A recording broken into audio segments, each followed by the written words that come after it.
Eran las 21:47 del 12 de julio de 1985 y en el estadio de Wembley acababa de ocurrir la pesadilla de cualquier músico profesional.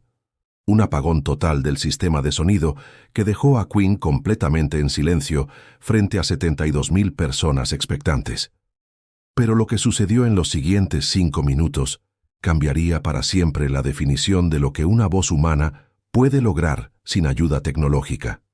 Suscríbete y activa la campanita para descubrir cómo Freddie Mercury convirtió el peor error técnico en el momento más mágico de su carrera. El Live Aid había sido planeado como el concierto benéfico más ambicioso de la historia, transmitido simultáneamente desde Londres y Filadelfia a más de 1.000 millones de espectadores en todo el mundo.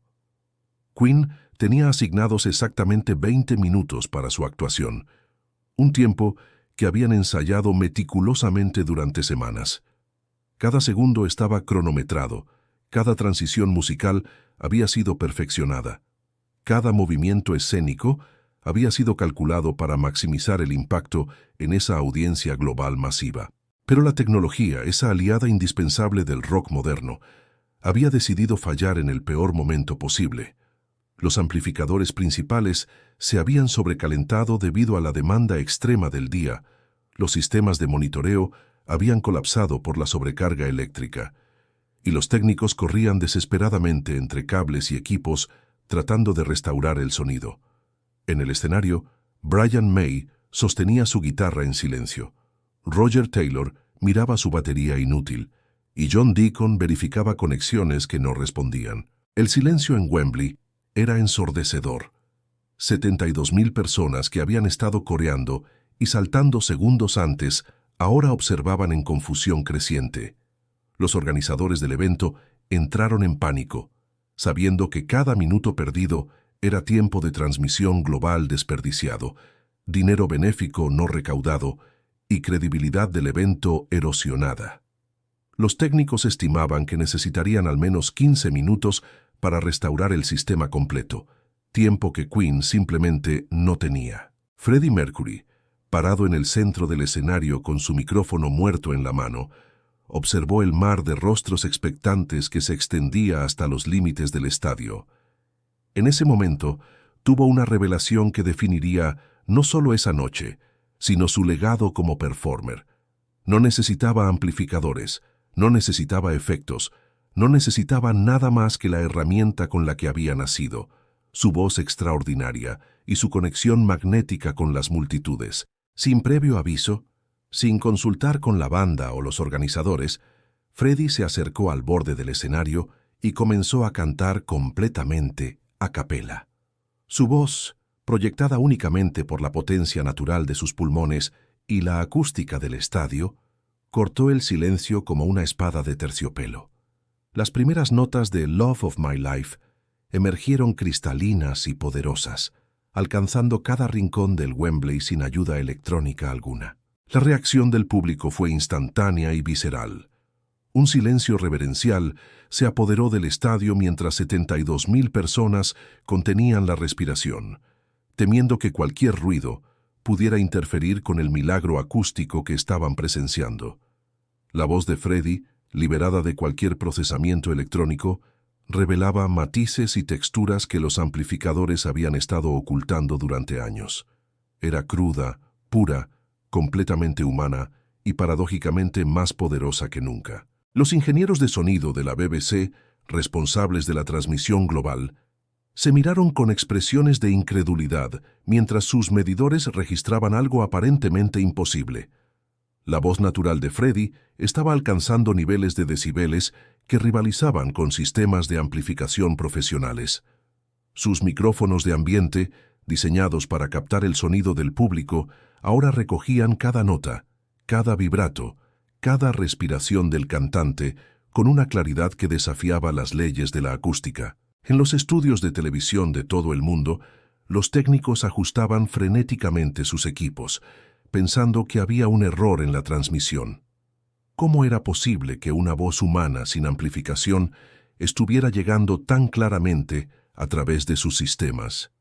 Los comentaristas, inicialmente preparados para explicar el problema técnico, se quedaron sin palabras mientras presenciaban algo que trascendía cualquier categoría conocida de performance musical. Freddie, consciente del poder que había desatado, comenzó a jugar con la acústica natural del estadio. Modulaba su voz para crear ecos naturales que rebotaban contra las estructuras de concreto, transformando el Wembley en una catedral gótica gigantesca, donde su voz era el órgano celestial.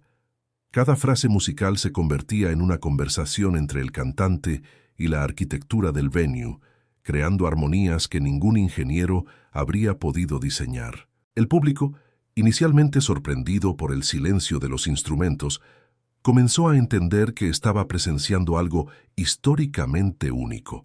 Espontáneamente, miles de voces comenzaron a acompañar a Freddie en los coros, creando un coro masivo que se sincronizaba perfectamente con su voz líder. Era como si 72,000 personas se hubieran convertido en un solo instrumento musical dirigido por el maestro absoluto de la voz humana. Los miembros de Queen, inicialmente frustrados por el fallo técnico, ahora observaban con asombro creciente cómo su frontman transformaba un desastre en magia pura. Brian May más tarde describiría ese momento como ver a Freddie en su elemento más primitivo y poderoso, sin ninguna barrera tecnológica entre él y su audiencia. Roger Taylor, desde su batería silenciosa, podía ver cómo la voz de Freddie literalmente hacía vibrar las estructuras metálicas del escenario. En la cabina de transmisión, los directores de televisión tomaron una decisión que cambiaría la historia de las transmisiones musicales. En lugar de cortar a comerciales o cambiar a Filadelfia mientras se resolvía el problema técnico, decidieron mantener las cámaras enfocadas en Freddie, capturando cada segundo de esa actuación a capela que estaba redefiniendo lo que significaba ser un performer en vivo. La voz de Freddie comenzó a crear fenómenos físicos que los científicos acústicos estudiarían durante décadas. Las vibraciones de sus notas más graves hacían temblar literalmente las gradas del estadio, un efecto que normalmente requería sistemas de subwoofers masivos. Sus agudos cortaban el aire con tal precisión que los pájaros que volaban sobre el estadio cambiaban sus patrones de vuelo, como si estuvieran respondiendo a una frecuencia que tocaba algo primitivo en su sistema nervioso. Los médicos presentes, incluyendo el equipo médico oficial del evento, observaban con fascinación científica cómo Freddie mantenía esa potencia vocal sin mostrar signos de fatiga. Su técnica respiratoria, desarrollada a través de años de entrenamiento vocal, le permitía sostener notas que parecían imposibles para la anatomía humana normal. Era como presenciar los límites absolutos de lo que el instrumento vocal humano podía lograr. Cuando Freddie alcanzó el clímax de la canción, algo extraordinario sucedió en el estadio. Su voz, proyectada con una potencia que desafiaba toda lógica, creó una resonancia que hizo vibrar cada superficie metálica del Wembley. Las barandillas vibraban, las estructuras del techo resonaban. Incluso los objetos metálicos que llevaban los espectadores comenzaron a vibrar en simpatía con las frecuencias que emanaban de su garganta. El efecto psicológico en la audiencia fue igualmente poderoso. Miles de personas reportaron posteriormente haber sentido las vibraciones de la voz de Freddie no solo en sus oídos, sino en sus pechos, en sus huesos, como si cada célula de sus cuerpos estuviera siendo afinada por esa voz extraordinaria. Era una experiencia que trascendía lo auditivo y se convertía en algo completamente físico y espiritual. Los técnicos, mientras tanto, luchaban desesperadamente por restaurar el sistema de sonido, pero ahora con una urgencia diferente.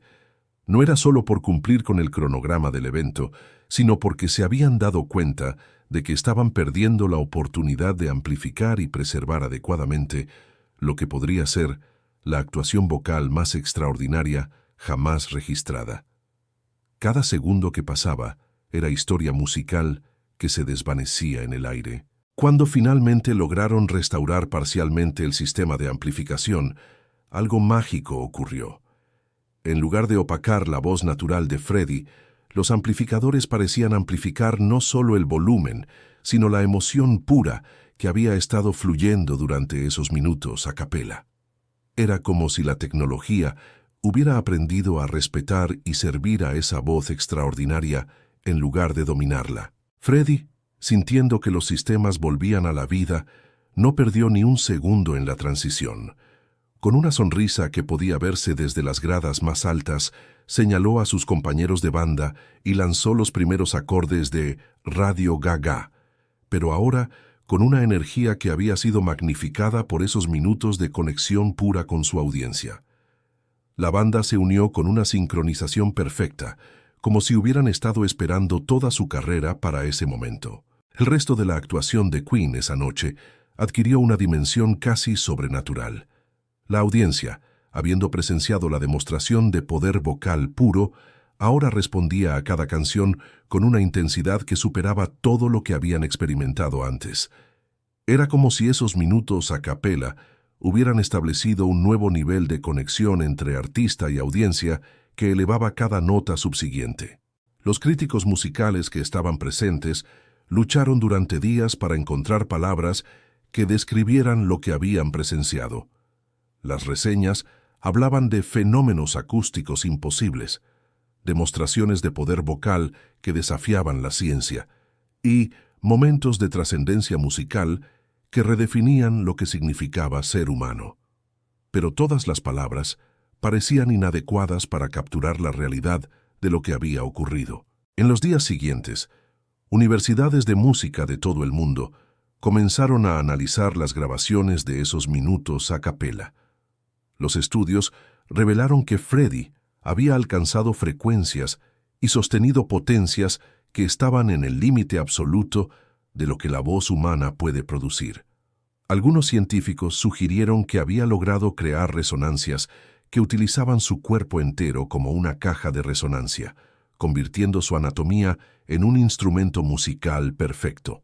La historia de esa noche se convirtió en leyenda instantánea, pero también en un caso de estudio para ingenieros acústicos, científicos vocales y psicólogos que estudian el poder de la performance en vivo. El efecto Wembley, como comenzó a conocerse, demostró que en la era de la tecnología musical avanzada, la conexión más poderosa entre artista y audiencia seguía siendo completamente humana y primitiva. Para Freddie, esa noche representó la validación definitiva de todo lo que había creído sobre el poder de la voz humana. En entrevistas posteriores, describiría esos minutos como el momento en que me di cuenta de que no necesitaba nada más que lo que Dios me había dado para mover montañas. Era una filosofía que influenciaría el resto de su carrera y que inspiraría a generaciones de cantantes a confiar en su instrumento natural. Los organizadores del Live Aid, inicialmente devastados por el fallo técnico, pronto se dieron cuenta de que habían sido testigos de algo que haría que ese concierto fuera recordado no por la causa benéfica que representaba, sino por esos 5 minutos de magia vocal pura que habían redefinido lo que era posible en una actuación en vivo. Años después, cuando los ingenieros desarrollaron sistemas de amplificación más avanzados, muchos confesarían que seguían tratando de replicar la pureza y potencia de la voz natural de Freddie esa noche en Wembley. Era el estándar imposible, el santo grial de la reproducción de audio. Capturar la esencia de una voz humana que había demostrado ser más poderosa que cualquier tecnología. Esa noche, Freddie Mercury no solo salvó un concierto de un desastre técnico, sino que demostró que en un mundo cada vez más dependiente de la tecnología, el poder más extraordinario seguía residiendo en la conexión directa entre un alma humana y otra. Su voz había hecho temblar no solo al estadio, sino a la comprensión misma de lo que era posible cuando el talento puro se encuentra con la determinación absoluta. ¿Has experimentado alguna vez un momento donde la simplicidad superó a la tecnología? Comparte tu historia en los comentarios y descubre cómo a veces menos es infinitamente más.